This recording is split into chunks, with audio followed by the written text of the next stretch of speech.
Our third presenter will be speaking about the private IAO press, or PIA, and how our current thinking needs to change in order to achieve meaningful privacy in aviation. Martin Strohmeier is senior scientist at the Swiss Cyber Defense Campus in Zurich and a visiting fellow at Kellogg College. He has been analyzing aviation security issues for over 10 years and has published on this topic in all major venues. Please welcome Martin to speak about Elon Twitter. Wait a second, that isn't right. Oh well. Anyways, how not to achieve privacy in aviation. Well, thanks for that introduction. Sadly, times are difficult, so I had to change my slide between submitting it to Aerospace Village and today. So it's now Elon X and the PIA, how not to achieve privacy in aviation.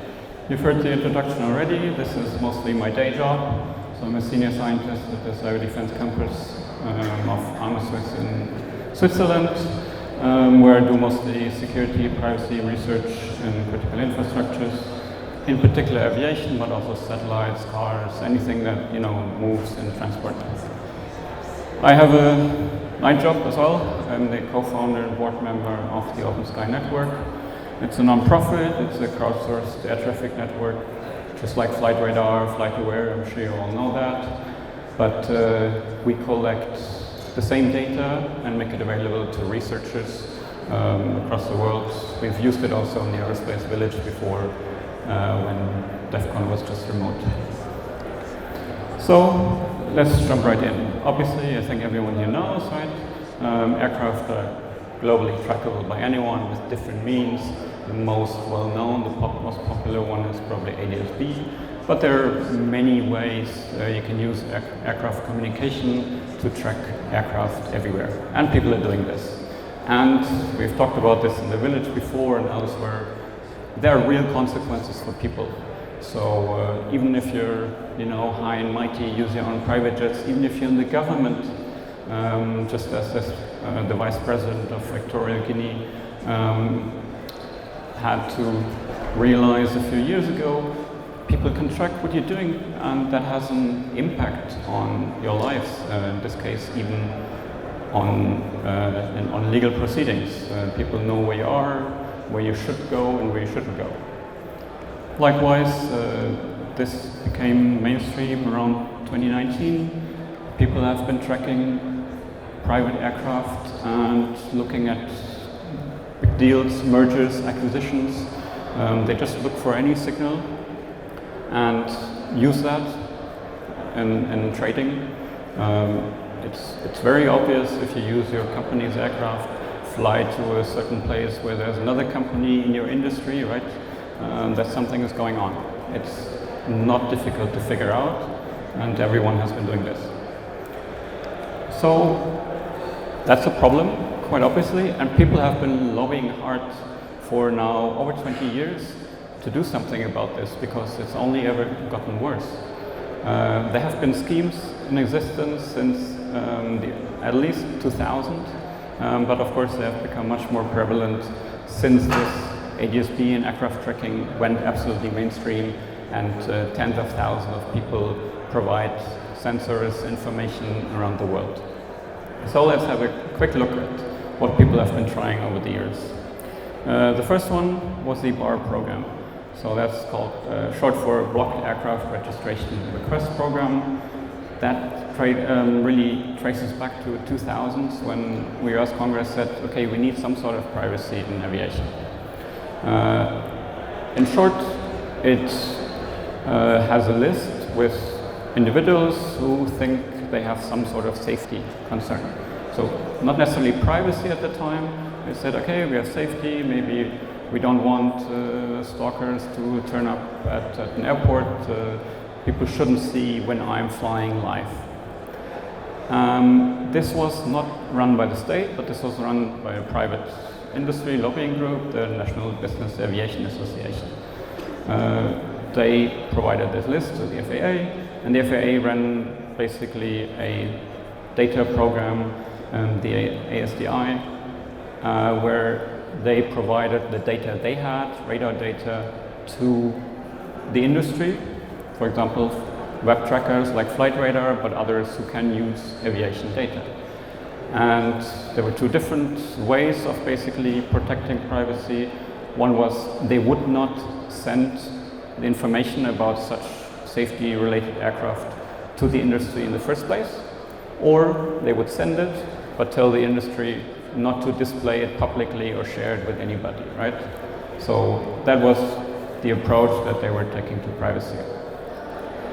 Of course, most of these things, pretty much all of them at the moment, are really US-only programs.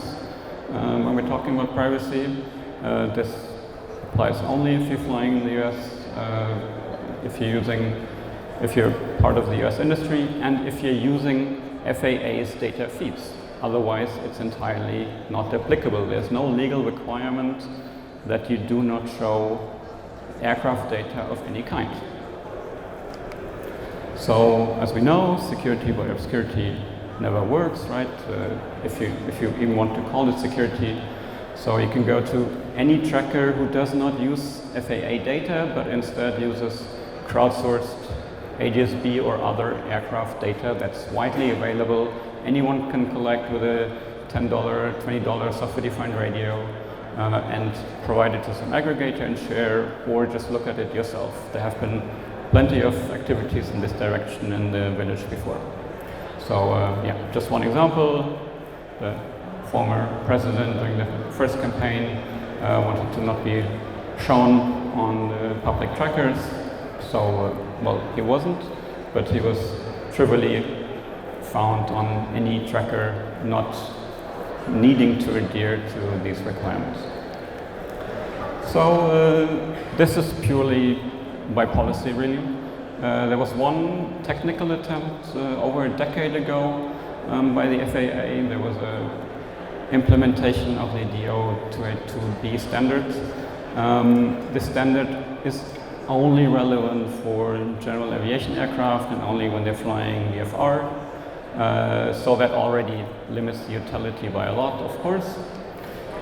But the bigger problem of this technical approach, which was to randomize the unique transponder ID of a given aircraft and thus make it much more difficult to follow somebody on web trackers, was that, as has been shown by Krishna and PIA a decade ago, that even this implementation in the standard is entirely flawed, and you can easily correlate the original real transponder ID with all the randomized IDs that are being broadcast later on. So that's fairly useless from a security perspective in the first place, but from a safety perspective, even the FAA says, well, actually don't use that because we may not be able to save you when you have a problem, right? So we may not be able to find you if you have a crash or anything.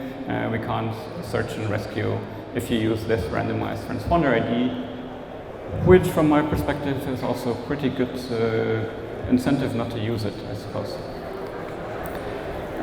We go further.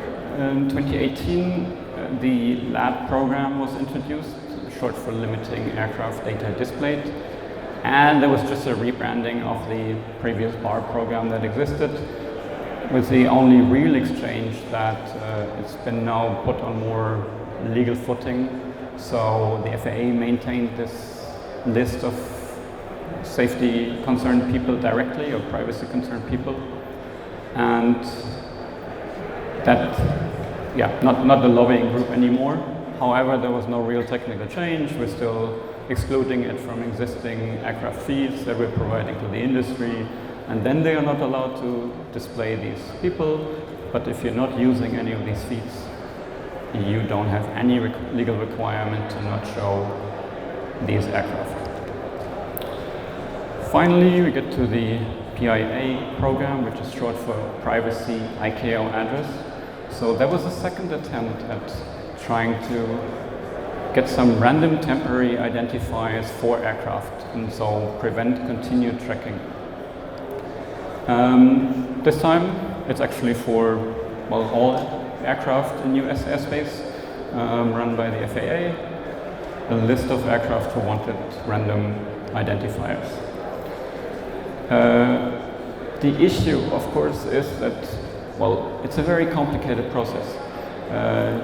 assume you have your normal transponder ID that's assigned to you. Then you have to go to the FAA, you have to fill in a lot of forms, you have to do a lot of certification and testing basically with the FAA. And then when you do that, yeah, you can have a new ICAO address, you go on the ground, you enter that, and you can fly that, you can add another call sign as well. And then you fly with that for at least at the moment 60 business days, so it's not like you can change it every flight or every day. It takes quite a while, and it's quite a elaborate process, so I haven't seen anybody even change it as regularly as possible at the moment. So yeah, every 60 days, it's a fairly complicated bureaucratic procedure, and you get a third-party call sign from several for-profit providers that were deemed eligible by the FAA, for example, the .com DCM call sites from Flightplan. Of course, the problem is that this is a mixed net, right? I mean, we're familiar with mixed net from Tor. We have a bunch of aircraft, and they all change their address, and they go into an airport, and then they go out, and then, in theory, if enough aircraft do this, we may not be able to tell who's who. They keep changing their identifiers. In practice, however, even well-known things like Tor as mixnets, they don't work if you're the only one using it, right? So if you're a student at university and you make a bomb threat on Tor, and at the time of the threat, you're the only one on the campus using Tor, it's quite trivial to find you, right? I don't think the FBI had a lot of troubles in this case. So similarly, and we've pointed this out at the Aerospace Village 3 years ago, you can do the same with the current attempt by the FAA to randomize transponder IDs. You can basically, if you only have a handful of people using it, you go into an airport. At some point, you will have to go out of that airport, and if the transponder ID that came in didn't go out, but another one that didn't come in went out later, I mean, associating these is obviously straightforward and fairly trivial. We even we ran a CTF at the Village in 2020 that had such a challenge in it. So yeah, we pointed this out, that it does not work in practice. It's just too few participants. They don't cycle it often enough, every 60 days at least, but some people just do it once, and whenever it's associated with your original ID, and then everyone knows what it is. Of course, it only works in the US again. When you leave US airspace, you have to use your normal transponder ID. So, you know, if you're a high-profile person, you probably often use your aircraft to leave the country. That's what it's made for. And then it's quite trivial to associate your most recent ID with the real one. That's not even talking about the fact that, sensitive aircraft, military aircraft, doesn't apply here, but in principle it's the same there. Business aircraft and others, they have very specific flight patterns. You typically go to some small known home airport, right, where you're based, and if there's not many other people there, it's fairly easy to know that it's you. And you don't even have to go there. Quite often your movements outside of what you do with the aircraft are well known. So if you show up somewhere, there's a press release on where you are, well, you'd have a quick look at which aircraft have been flying in the vicinity, and you probably can easily correlate this. So the current state of the art means that this is basically detracting from your privacy, making it a honeypot, because you can go to some of the web tracking websites. They have a nice filter for all of these programs that I've talked about, and you can display only these aircraft, and it's just a handful, right? And suddenly these become interesting. They say they have an interest in safety and security and privacy, so there's a lot of aviation geeks and plane spotters who just look at these aircraft in particular instead of the 10,000 of aircraft that are flying at all times. So they're really standing out here. Yeah, so that is basically the technical state of the art. But yeah, what happened last year really took all of this mainstream, and I want to talk about this a little bit. Because before 2022, this was all a bit niche, right? Maybe talked about here, but not necessarily very mainstream. So the preload was that this Twitter account at the time called Elon Jet, well, for some years it has been tracking Elon Musk's jet, just automatically using crowdsourced data and publishing it on Twitter. Well, that was started originally actually with data from OpenSky, later with another aggregator with more precise US coverage. But in January 2022, after a while, Elon noticed this and got concerned. He offered the students $5,000 to take the bot down. The student allegedly wanted $50,000 or some internship at Tesla or SpaceX. So that was refused or ignored. And then the offer was published, and of course from there it went viral and headlines were made all over the world. Of course, probably also an example of how not to maintain your privacy. Elon then at some point went and got this privacy ICAO address. As I hopefully pointed out, this is extremely useless.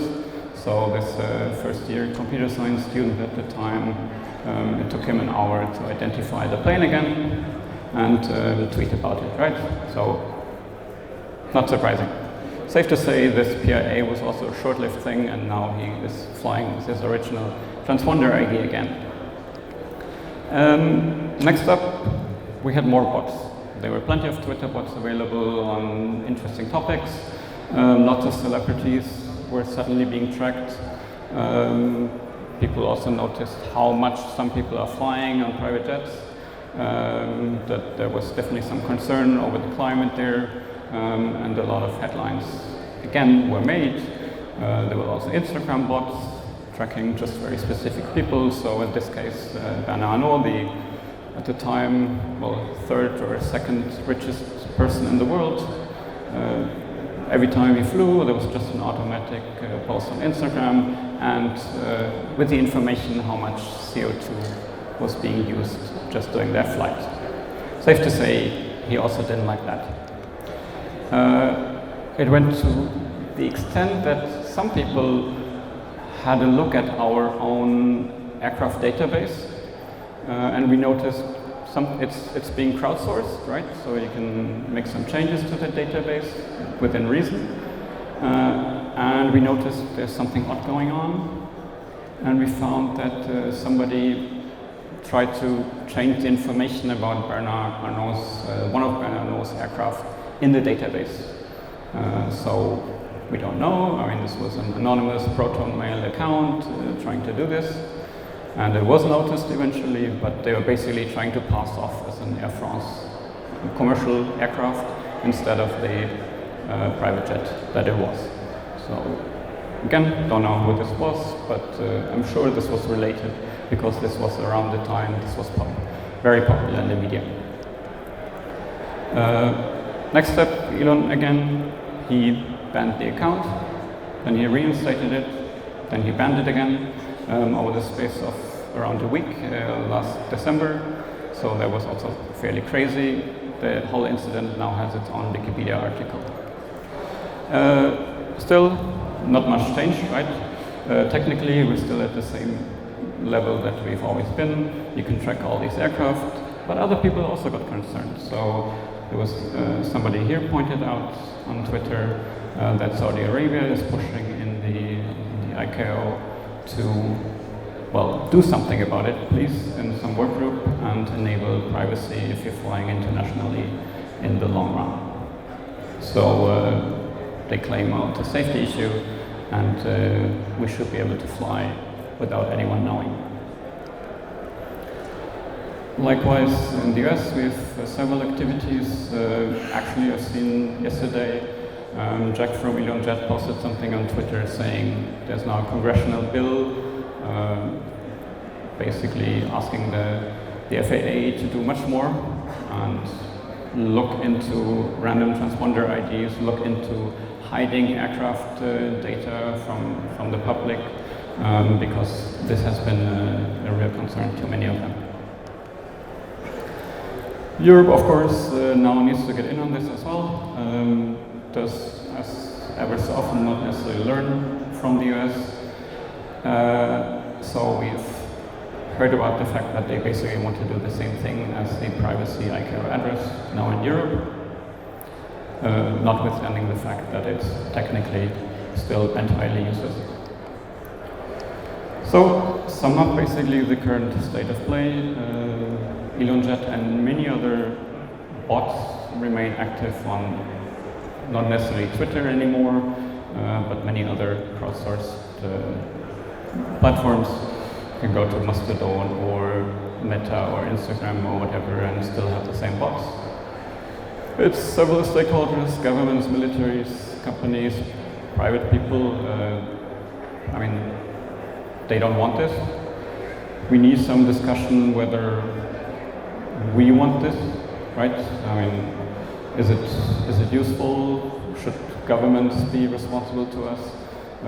Is there concern over climate, that very rich people using aircraft? These are open questions, and if we have some answers to these questions, then we can maybe start designing a more private and appropriate aviation system. Either way, a lot of lobbying is happening by particularly the business association groups, but I haven't seen any honest discussion so far on this. Trade-offs, as always, must be considered, right? So air traffic control, they need to know broadly who, at least what aircraft is going when and where. If they know, then typically other people can also know. The only current solution, which is also what Bernard now realized, is sell your private jets if you have them, and charter one. Because if you charter or do some fractional sharing of some other jets, then it becomes much more difficult to know who is actually on a jet at a given time, right? And then at least this automatic, programmatic tracking of the aircraft is not trivial anymore and cannot be attributed to you. So that's not a technical solution, but it's the only one available at the moment.